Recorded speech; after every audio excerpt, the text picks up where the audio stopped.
Who do I have in front of me at home? Jim Morrissey. And Jim, we're at the start of February here now. We had a rough 2 years there. We certainly had a rough 2 years, yeah. We won't forget for a while. How did it affect you at all? Well, I was at the age where I was told to cocoon. And I never forget the first morn where we were supposed to be cocooning, as they call it. Very fancy word. But I had to drive into Taghmon for some groceries. And who was standing in the square and I driving down only 2 yards? And to stop me, asked me where I was going. I said I was going to the shop for groceries. I said, that's fair enough, go on. I was afraid he'd ask me for my driver's licence, and then he'd have known that I should have been cocooned, I shouldn't have been out. It was only after I realised anyway, they couldn't prosecute me for it one way or the other. So, yeah, that was my first memory of the virus. Jesus. Did it give you a shock, did it? Yeah, when I saw the 2 cars, it gave me a bit of a shock first. Yeah, it certainly did. Actually, when I come out of the shop with the groceries, the squad car was driving off, so they weren't there very long. Yeah. So, right, it was the end of April then. I had a health problem. I had problems with my heart. I ended up in Wexford Hospital, then in Vincent's. So I had an ablation done, which meant the heart was beating too fast. They had to burn some of the electrics of the heart off to slow it down. So anyway, yeah, I recovered well. So yeah, I'm fine at the moment. So I won't forget for a while. That was a busy that was a rough couple of months. It was a rough couple of months, yeah. I had exercise to do when I come back. I was only allowed to walk for 10 minutes a day for the first couple of weeks and increase it slowly after that. So, yeah, but yeah, I'm fine now today. I'm grand. I'm on my bike and go for long walks or whatever, yeah. I won't run a marathon anymore. And these 2 years are behind you? At least these 2 years, yeah. It's kind of freedom again. I haven't been on a holiday or haven't gone any place. Usually go on a holiday every year, so yeah, it had a huge effect, yeah. There was times, I remember after that team episode with the groceries, my son used to get me the groceries. I was kind of afraid to store out. Even, so yeah, the had us a bit terrified, I think, yeah. And did you store out after that incident? Well, after coming back from the hospital that time, I was banned from driving for a month, so that definitely, that was tough. Couldn't go any place or whatever, yeah. How did you find the first couple of weeks of the cocoon and back to March, the start of 2020? I probably shouldn't say this, but I probably didn't cocoon a lot. Yeah, at least that before the thing with the heart, I was able to get into the car. I was able to drive places, maybe go down Collinstown for a walk and things like that. Yeah. But you were out in the countryside anyway. I'm out in the country, yeah. You've probably heard it from a million times already, but weren't we blessed to be in the country? We were absolutely blessed to be in the country, yeah. You still farm, Jim, do you? No, I'm retired. Retired? Yeah, I retired about 16 or 17 years. I'm retired, yeah. When you think back, was there anything struck you in those first couple of months? How were the roads quieter? Was there? That particular time, oh my God, the roads, yeah, they were very, very quiet. Very quiet. I'm sure I'd go for walks most days that time. On the road, you wouldn't see anyone, or you'd hardly see a car. Very few cars. Yeah, it's a very quiet time in the country. Yeah, people were obeying the rules pretty well. Yeah. anyway, after 2 years at least, there's a light at the end of the tunnel, so it's looking good at the moment. And you think people will be happy to forget it? Yeah, we would be happy to put it behind us if we could forget it. Yeah, let it go. The talk about young people's 2 years out of their life. Well, I mightn't have many years left, and 2 years of my life at the moment. Yeah, but anyway, look at all we do is get on with it. I just escaped well. Yeah. A lot of people said that they noticed when they slow down, they start noticing the primroses that time of year. They notice the flowers and the ditches, and they notice life more. Oh, they did, yeah. Of course, that was a big thing. Yeah, they did. People probably hardly ever remember hearing the birds. I'd say they'd be in such a hurry in the mornings going out. Oh, yeah, it's a big thing. Yeah, they did notice everything. Yeah, yeah, it's very good. I suppose people went back to nature a little bit at the time. Did you have grandchildren around you? I had 2 grandchildren around me.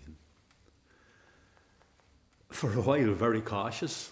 They didn't come visit me, or I hadn't seen them for a good while because they were in school and all. And we were a bit terrified, wouldn't you, at that time? There was no vaccinations or whatever. I remember I was up in Clonroach getting roses in the garden centre up there. And when I come home, I'd left the phone after me. I looked at the phone, there was a missed call from a private number on it. And next thing I got another call, it was my son. We have the same doctor. It was from the doctor's surgery saying to go in for a vaccine. And Jesus, it was one of the best days for a long time, go and get this vaccine for the COVID. Yeah, so yeah, I rang, or she rang me back again anyway, and then an appointment, and that was brilliant. Yeah. That lifted people's spirits. It did, yeah. I couldn't wait to get the second one.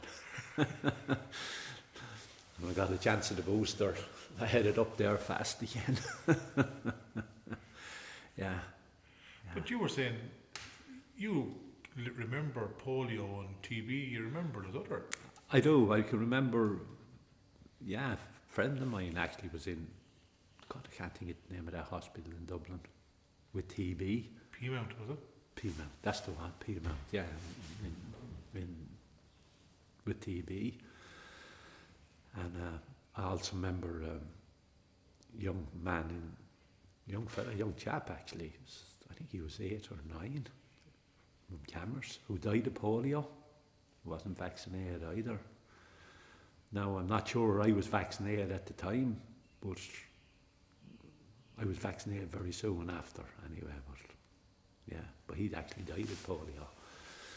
And I had a cousin as well that got the polio but lived to tell the tale. He wasn't vaccinated either, but he was never right after it. And he died a very young man. So all these things are pretty serious, you know. So at least the vaccinations done away with all the diseases. And you're witness to that. You've seen it happen in your own life. Oh yeah. Sure, it was a cousin. The other chap in Cammers knew the family well. Yeah.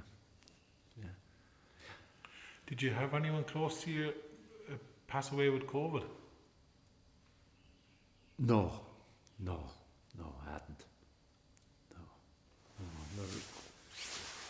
I don't think I know of anyone around who was bad with it. No, a lot of people had COVID now, especially this new strain of it. And not with the first strain. No, I didn't know anyone that had it seriously. Or I didn't know of anyone that... Well, I heard of people dying with it, but there's no one I knew. Yeah.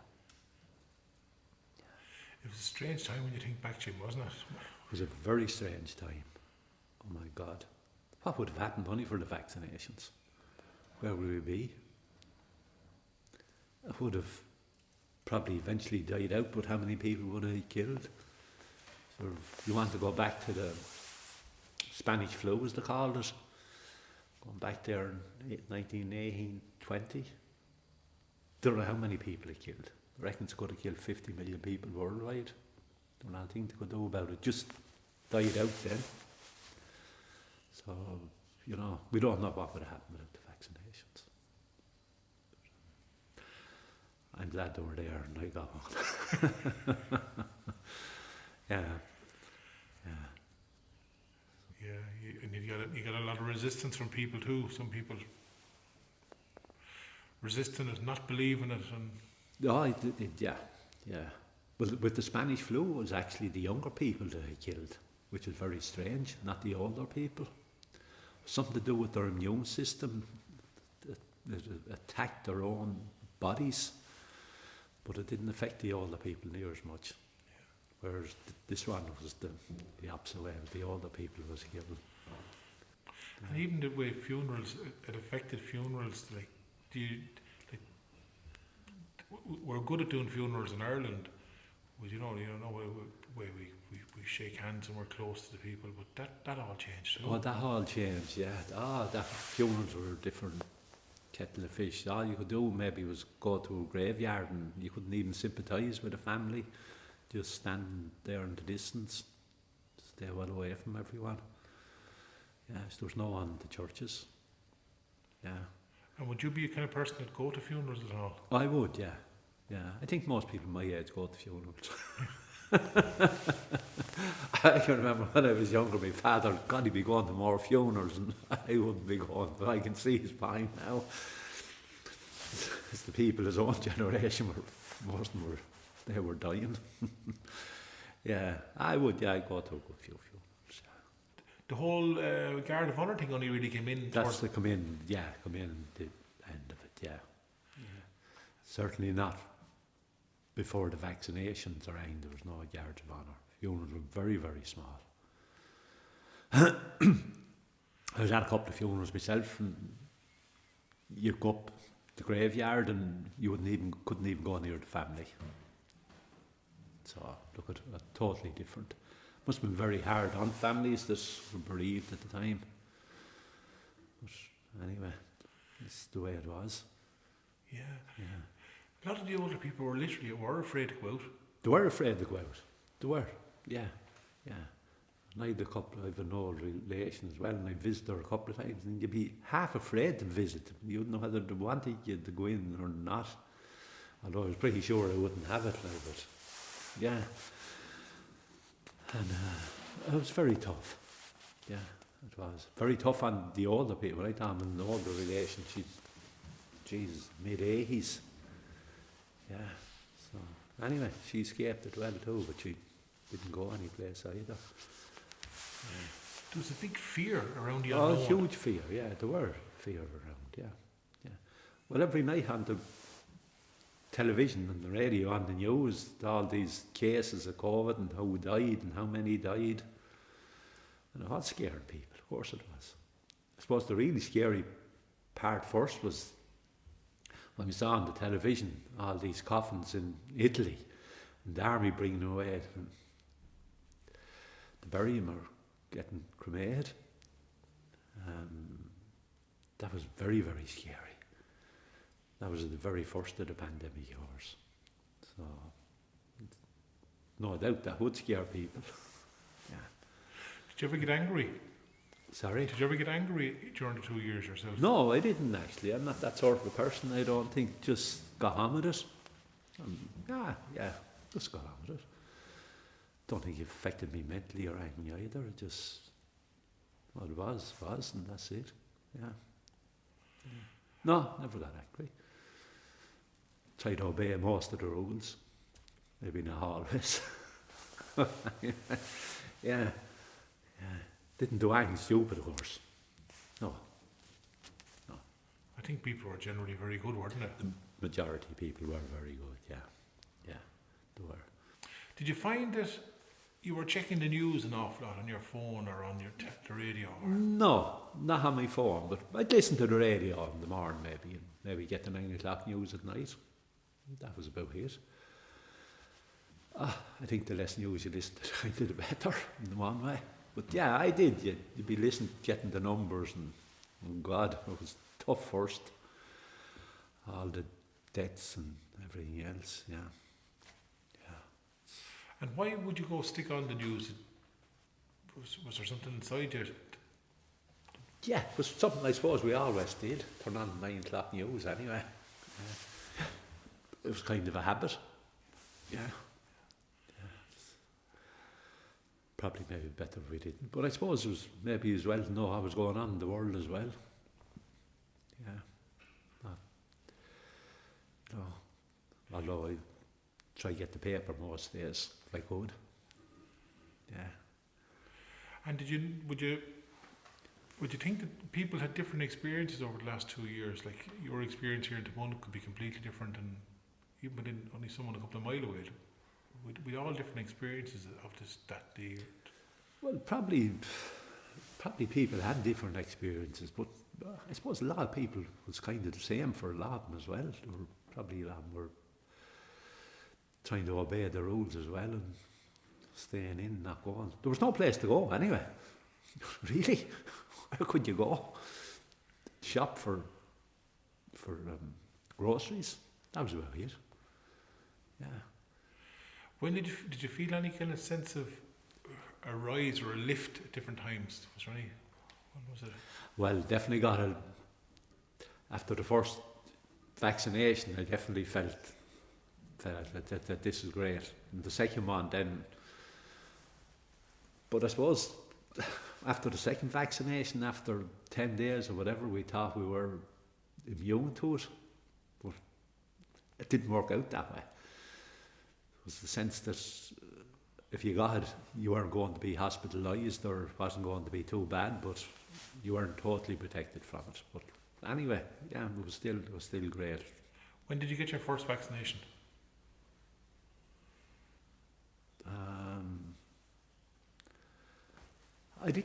I wasn't among the early ones now. I'd say it was about 2 months after the start of vaccinating. Yeah. I thought I'd been among the first lot, but no, the worked in days and by the time to come down, yeah, I suppose about 2 months after. I can't remember when it was. But the second one did come exactly a month after. And that was a happy drive up to Enniscorthy, was it? No, I got the first 2 in Wexford from my doctor, and the booster then was in Enniscorthy. Yeah. Wasn't it some system when you watch it how it rolled out? It was. They did it well. In fairness, it was brilliant. Yeah, it was. Yeah. Of course, they got plenty of criticism from the opposition and all the way on, which that's par for the course, I suppose. But yeah, it was well done, I thought. Yeah. How did you entertain yourself at all, or how do you keep yourself busy? I'm a great reader. Never be without a book. I always read, look at television. Of course, I went for walks or whatever every day as well. That was basically it. Yeah. When I'm in the house, of course, I have a lot of housework to do. I live on my own, and so that takes away time every day, as any woman would tell you. Yeah, so that was how basically I did it. Yeah, like I bought 20 or 30 roses there that time in the spring of the year, time of the COVID, and sowed them. And yeah, I had plenty to keep me busy. Oh, as well as that, yeah, repaired, with a brother-in-law of mine, repaired outhouses, repaired on the roof and repaired the wall, and yeah, that took about 3 weeks. Weren't working hard now or anything, we're only just a couple of hours a day. He's my age as well, so we weren't killing ourselves, but he's a builder, he knew what to do. Didn't cost a whole lot either. Labour was cheap. Yeah, so I forgot about that. Yeah, I did. Yeah, you'd always have work, but you have a whole farmyard there, sheds there, there's always something to be done. Yeah, so I kept myself kind of busy. And did you do anything new? Did anything new? Oh yeah, I tell you what I did. Never thought I'd see the day. I learned how to make scones and bake brown bread. I remember making the first lot of scones and put them into the oven and lied with myself, and to come out they were only that thick. They were very flat, and it took me a few sessions to know what was wrong. I had the pastry, whatever you want to call it, too wet. It was just that, so you have to have it really dry. They were very nice, yeah, they were grand. My brown bread was okay. And this winter, never did a thing. Well, we had more time on our hands last year. Just sat outside. We actually did a cookery class in here. The man kind of gave us the recipes for it. Yeah, it worked out well. Yeah, it's amazing what we can do when we put our hand to it. Yeah. So that was about the only new thing I did, I suppose. I was kind of proud of that. Yeah, but make scones.